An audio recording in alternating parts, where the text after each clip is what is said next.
The discussion that Swamiji had with his disciples on 25th June, just massive. And he begins with, after every happiness comes misery. They may be far apart or near. Now, you will see that this is kind of a truism today where everyone say, this too shall pass. This too will go away. And whenever bad things come to us, we say it will go away. And whenever good things come to us, no one dares say that this too will go away. But that is the fact. This is the fact of life. That happiness, after every happiness comes misery. Look wherever you will. Look wherever you will. There will always be misery. Whenever things are going good with you, you think everything is well with you. Like, see, our Indian economy, it was kind of climbing over whatever, and suddenly comes Corona. Now, why this happens? Why exactly this happens? Why we have misery, and then happiness, and then misery again? More than that, Swamiji say, the more advanced the soul, the more quickly does one follow the other. Now, this is a massive statement from Swamiji. Those of you who has a book, Inspired Talks, or Complete Works of Swamiji, it's its sixth volume. Seventh volume.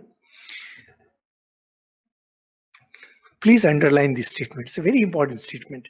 And today we will be discussing this particular aspect with great emphasis, and we'll try to clarify the idea. More advanced the soul. Are you a pure soul?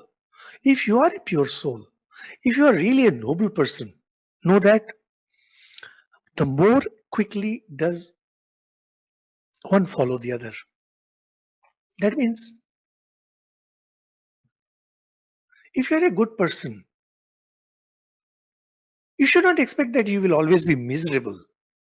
If you are a good person, you should never expect that you will always be happy.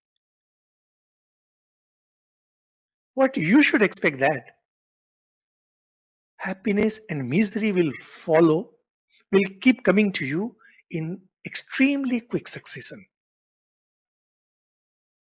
Swami Yatishwaranji was a great saint in the Ramakrishna tradition. And he had very famously said that if everything is good in your spiritual life, like you are leading a spiritual life, and everything is calm and good, then know that there is something seriously wrong with your spiritual life.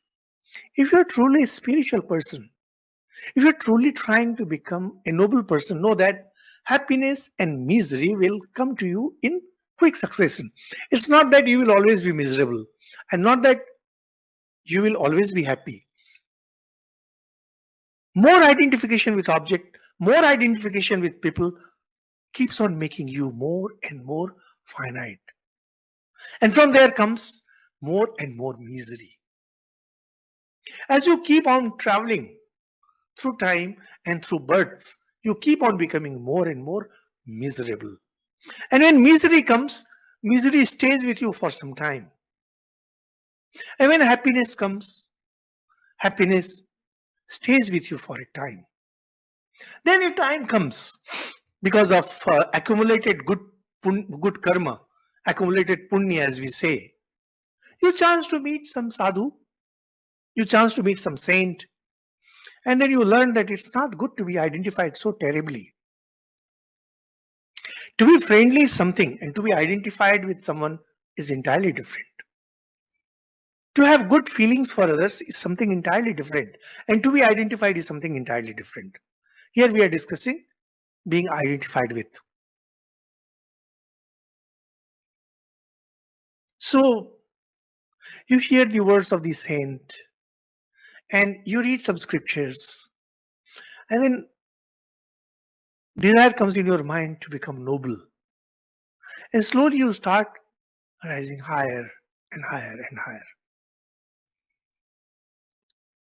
Starting to grow higher means to getting out of those bondages, to go out of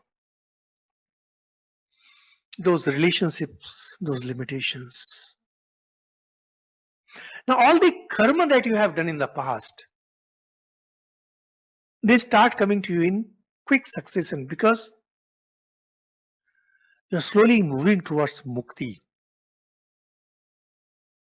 If the finite wants to become infinite, it has to pay the price. Price it will have to pay. I will have to pay. You will have to pay. And you listeners, you are listening to this talk simply because there is innate goodness in you. And goodness always means somewhere you want to be spiritual. And if you want to be spiritual, it only means that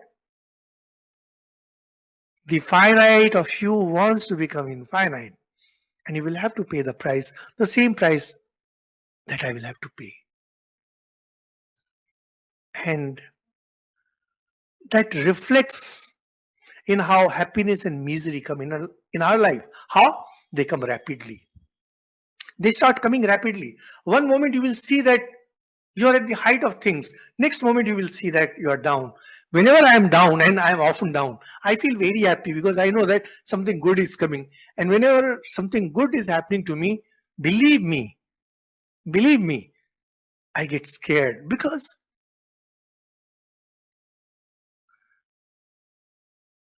we are not trained to cope with misery.